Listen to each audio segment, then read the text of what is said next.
आपकी शादी आज हो रही है और आप को कैसा लग रहा है, आपको कैसा महसूस हो रहा है? कोई नहीं साथ दे रहा है, ये संस्था के लोग साथ दे रहे हैं साथ में आपके, आपको कैसा फीलिंग हो रहा है? अच्छा लग रहा है। आपको क्या लगता है कि ये जो विवाह हो रही है आपकी मर्जी से या फिर परिवार वाले के सहयोग से या फिर किसका इसमें कितना भरपूर सहयोग रहा है? मेरी मर्जी से शादी हो रही है और अंकल आंटी पूरा सपोर्ट कर रहे हैं। क्या नाम हुआ आपका? नंदिनी कुमारी। वैसे तो हर किसी का एक अपनी उम्र में विवाह होता है, मगर एक अनाथ बच्ची का विवाह अगर कोई धूमधाम से करवाता है तो वह मानवता के लिए मिसाल बन जाता है। ऐसा ही एक विवाह स्वर्गीय नेता शर्मा स्मृति अनाथ आश्रम के संचालक के शर्मा एवं उनकी पत्नी संध्या शर्मा ने अपने अनाथ आश्रम में रहने वाली नंदिनी कुमारी का विवाह करवाते हुए मानवता का मिसाल पेश किया है। अनाथ आश्रम के संचालक के शर्मा की माने तो अभी तक उन्होंने इस अनाथ आश्रम में रहने वाले लगभग 15 से 16 बच्चों का विवाह योग्य वर ढूंढकर करवा दिया है। के शर्मा के पिता शंभू शर्मा ने 20 वर्ष पूर्व अनाथ आश्रम की नींव रखी थी। वहीं 2008 के बाद के शर्मा ने अपने पिता का दायित्व अपने ऊपर लेकर इस अनाथ आश्रम को चला रहे हैं। के शर्मा ने बताया कि आसपास के थाने में कोई भी अपने परिवार से बिछड़े हुए बच्चे आते हैं तो अनाथ आश्रम के लोग पहले तो उस बच्चे के घर का पता लगाकर उसके घर तक पहुंचाने का कार्य करते हैं। जब उस बच्चे का घर पता नहीं चल पाता है तो उस बच्चे को अपने साथ अनाथ आश्रम में रखकर शिक्षा देते हुए परवरिश करने का काम करते हैं। आपके पति के शर्मा ये संस्था चलाकर गरीब और असहाय बच्चों की विवाह कर रहे हैं, भरण पोषण कर रहे हैं। आपको कैसा लगता है, आप इसमें कितना योगदान देती हैं? पूरा योगदान देती हूँ और बहुत अच्छा लगता है कि हमारे पति इस तरह से कार्य करते हैं और हमको भी बहुत अच्छा लगता है। पूरा का पूरा हिस्सा हम देते हैं उनको। आज एक बच्ची की शादी हो रही है आपकी संस्था में और आप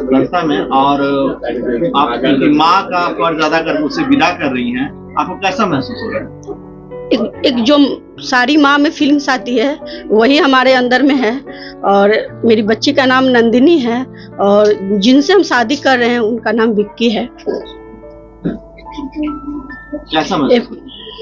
ये बच्ची विगत वर्ष से रह रही है और एक बहुत तरह से अंदर से दर्द हो रही है और हमेशा होती भी है। विदा करने का समय आ गया है और बहुत क्लोज है। बहुत जितना हमसे बना हम उतना माँ का प्यार दिए हैं और कमी बेसी होगा तो इसके लिए। क्या नाम है? जी संजना शर्मा हुआ। वहीं उन्होंने बतलाया कि इस अनाथ आश्रम में घर से निकाले हुए या परिवार से बिछड़े हुए बुजुर्ग लोग को भी शरण देने का काम किया जाता है। वहीं इस अनाथ आश्रम के संबंध में उन्होंने बतलाया कि इस अनाथ आश्रम में लगभग 10 से 11 लोग अपनी खुशी से सेवा देते हैं और उन्हीं लोगों द्वारा चंदा करके इस आत्मक आश्रम को चलाया जा रहा है। अनाथ आश्रम के संचालक के शर्मा को पूरा भरोसा है कि सरकार कभी न कभी इस अनाथ आश्रम पर ध्यान देगी।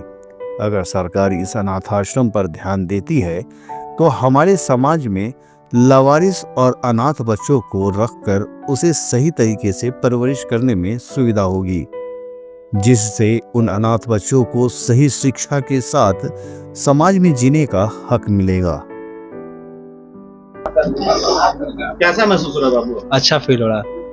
क्या यह विवाह से या फिर यहाँ के सहयोग से कैसा महसूस कर रहे हैं? बहुत अच्छा महसूस कर रहे हैं। अंकल आंटी बहुत सपोर्ट किए हम लोग को। उन्हीं के बदौलत आज ये शादी हो पा रहा है, वरना मुमकिन नहीं था। क्या नाम आपका? मेरा नाम विक्की कुमार हुआ। आपकी संस्था की शुरुआत कैसे आप कर सकते हैं? जी, संस्था की शुरुआत तो हमारे पिताजी श्री शंभू शर्मा जी ने 2008 में किया था। जब वो सेनावृत्त हो रहे थे उनको यही दिमाग में आया था कि जिस तरह से हम गरीब और असहाय रहे हैं और दुख हुआ है उस तरह से किसी अनाथ को इस तरह से दिन न देखना पड़े। तो इसको पिताजी 2008 से लेकर 2017 तक इसको रन किए। उसके बाद 2017 से लेकर अब तक हम चला रहे हैं और इसमें अपना सहयोग दे रहे हैं। क्या क्या सुविधा आती है इस संस्था को चलाने? देखिए, संस्था में तो बहुत सारी सुविधाएं भी हैं, लेकिन अब उसको कितना हम कहें। सबसे पहले तो बच्चों सब के लिए रख रखाव का समुचित व्यवस्था नहीं कर पाते हैं, क्योंकि गवर्नमेंट से, सरकार से या कोई ऐसी संस्थान से हम लोग को मदद नहीं मिल पाता है। हम लोग चंदा उंदा 10, 20, 50 इकट्ठा कर करके उसी से डोनेशन कलेक्ट करके बच्चों को पढ़ाते हैं, कॉपी किताब प्रोवाइड करते हैं, खाना पीना। तो थोड़ा दिक्कत तो होता है, लेकिन क्या कर सकते हैं, सरकार तक हमारी बात नहीं जाती है, इसी में हम लोग दुखी हैं। संस्था में कुल कितने लोग अभी तक हैं? संस्था में 25-26 बच्चे हैं, 2-3 महिलाएं हैं, और बराबर बच्चे जो हैं आते जाते रहते हैं। सभी जितना भी लोकल थाना है, फुलवाड़ी थाना हो, खगौल थाना हो, बिहटा थाना हो, सारे जगह से जितने भी लवारिस बच्चे और बूढ़े लोग आते हैं तो सब यहीं पे आते हैं, और उनको हम ढूंढ करके घर तक पहुंचाते हैं। अभी तक हम 200-250 बच्ची को घर तक पहुंचा चुके हैं। तो उनके खाने पीने की व्यवस्था और जो भी जरूरत की चीजें हैं उसको कैसे पूरा करवाते हैं? जरूरत की चीजों में, खाने पीने में जो हमारे संस्था के जो सदस्य हैं वो लोग डोनेशन कभी कभी कलेक्ट करते हैं, गांव-गांव जा करके रसीद कटता है, उसमें 10, 20, 50 जो भी पैसा इकट्ठा होता है उसी से हम लोग चलाते हैं फिलहाल।